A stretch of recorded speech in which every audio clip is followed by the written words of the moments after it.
Hi, my name is Honey Guardado, and I'm going to be talking today about how can argument-driven improve students' understanding of the cell theory. I hope you like it.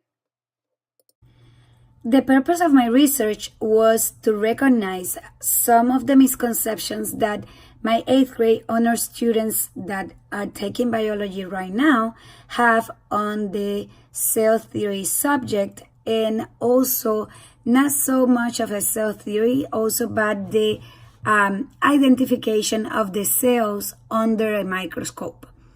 They have never used argument driven inquiry before, so I decided to include that in the lesson to see how can they learn how to use this method of learning, and it will be a very good technique for them to understand a little bit more the subject. When I started doing the research, I realized that my students have very little knowledge about the subject.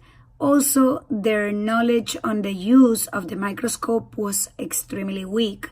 So I needed to start by implementing and telling them how was the use of the microscope, which is essential for this lesson. And then I explained to them how does argument-driven inquiry works. All the students were part of the action research study. All but one of the students were of Hispanic background, and the home language of the 23 students out of 24 was Spanish. They were all honor students with a high performance level in the state exam. I only had one level 4 ELL student, and she was in line with the rest of the class. I noticed they were very enthusiastic when conducting experiments and other hands on activities. However, they became bored and uninterested when I asked them to start elaborating the questions that need to be answered for the ADI activity. I acknowledge the lack of proper vocabulary usage when presenting their finding, as well as their intonation presenting.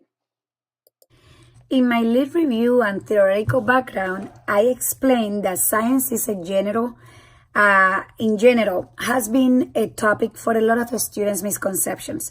According to the AAS project, one of the misconceptions is that all the sames come on the same size and same shape. Research has shown that students have difficulty making the connection between molecular and cellular organization. Students seem to understand that both atoms and cells are made up of cell parts, of smaller parts, including the nucleus.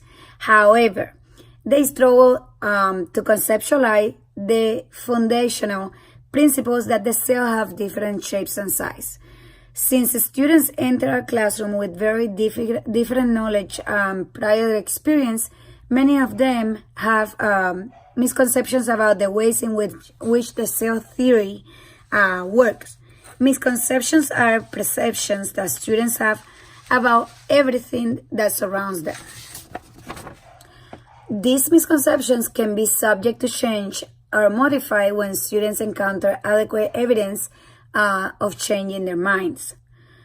By teaching through ADI, the students should understand and visualize the concept better. Inquiry is an integral part of the teaching and learning of science. Even though many science teachers are unsure of how to promote and support inquiry in the classroom, or how to design lessons that engage students in inquiry in a way that improves students' understanding of important concepts. Argument-driven inquiry is a new approach to lab instruction. It was first developed as a way to give students the opportunity to learn science by doing science. Basically, with ADI, the students will get into groups and form their own opinions based on what they're learning. They have to design their own questions, and they have to create how they choose the learning environment and how they explain to their peers. Argument-driven inquiry has many other names, like hands-on activities, and they're also well known as discovery-based learning, or PBL, problem-based learning. But at the end, it's actually the same concept. Is explaining the students, or for the students to understand themselves, how they can learn science by doing it. When I was conducting the research on my methodology, I used the unit that it was taught within like 2 weeks maximum. And initially, I used several activities to see what did the student knew about the cell theory. And I also used the four corners activity, so that way they help me understand what were the misconceptions, and I separate the students into groups, so that way they were able to participate all together and not choose by friends. And throughout the lesson, the students learn how to use the microscope. I had to teach them from zero the microscope again, and I had to explain to them how did it work and all the methods and importance of the microscope. After that, I was able to, they did an activity with the microscope on positioning the letter E, so they know how to use each button on the microscope, and also so they knew how did it, the lens will work, and how can they calculate all the magnifications on the microscope. After that, on my second lesson, I believe it was, I did my gizmos activity on the cell. That was basically for the students to conceptualize all the information about the cells itself and understand the difference between animal cell and plant cells. And through that lesson, they understood the main difference among them. And after that, I have provided them initially with a test that it was 16 questions. It was a pre-test and then a post-test, so that way I can get a little bit all my data in place for the students to see how much they learn from the lesson, and if argument-driven inquiry would have worked throughout the lesson. After they did the gizmos, they were able to go back and analyze their activity again with the different specimens that I gave them, for them to analyze and understand which ones were animal cells and which ones were plant cells. And they needed to identify an unknown cell to see if it qualified as an animal or as plant.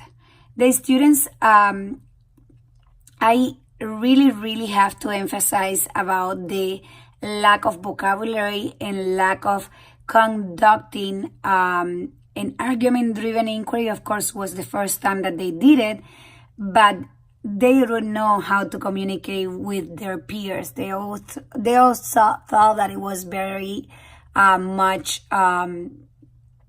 just like a game initially, and then when they understood the science behind it, they kind of like understand and learn that it will have it was a fun activity, and that they were able to understand and reduce the amount of misconceptions that they had with the cell theory. Some of the students, of course, they still got the misconceptions, and I had to help them and clarify it again at the end of the lesson.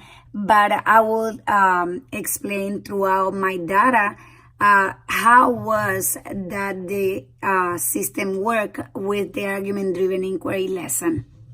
In conclusion, the research set out to demonstrate that after 2 weeks of ADI lab activities of the cell theory, at least 60% of the students had increased their knowledge about the unit. The other 40% is not that they did not increase, it's just that they did not showed it in the assessment. As I stated before, the students did not answer the assessment for the most part well. However, when I review each question orally with them, they all answered the questions right. In my opinion, the students did not take seriously the lesson, and they thought for the most part it was not going to affect their grades, since I was doing a research and I let them know since the beginning of the unit. There were several important outcomes from this research. As a result from the lesson, it was apparent that students were thinking extensively about how to complete the activities. Even though the lack of proper vocabulary and presentation skills, they did express their opinion while conducting the ADI lab activity, and they did enjoy working in groups and discussing with each other their opinion about the subject. My experience with ADI will help to enact this type of instruction more effectively in the future. I know that I will now try to teach using 5 lesson model, plan and ADI lab activities. I will try to provide my students with opportunity to conduct their own argument-driven inquiry in class. I want for all my students to conduct discussions in and out of the classroom in the most respectful manner. In addition, I want to build their science language to demonstrate that they are building up their knowledge about science.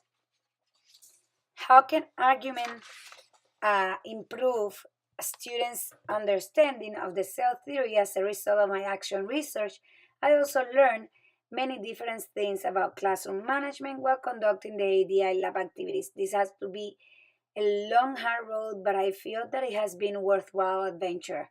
I like to structure activities, however, I need to analyze my classroom setting before developing anything. I believe that using ADI, my students will feel motivated to learn. In addition, I think that creating ADI environment in the classroom since the beginning of the school year will work better than the way I did this research.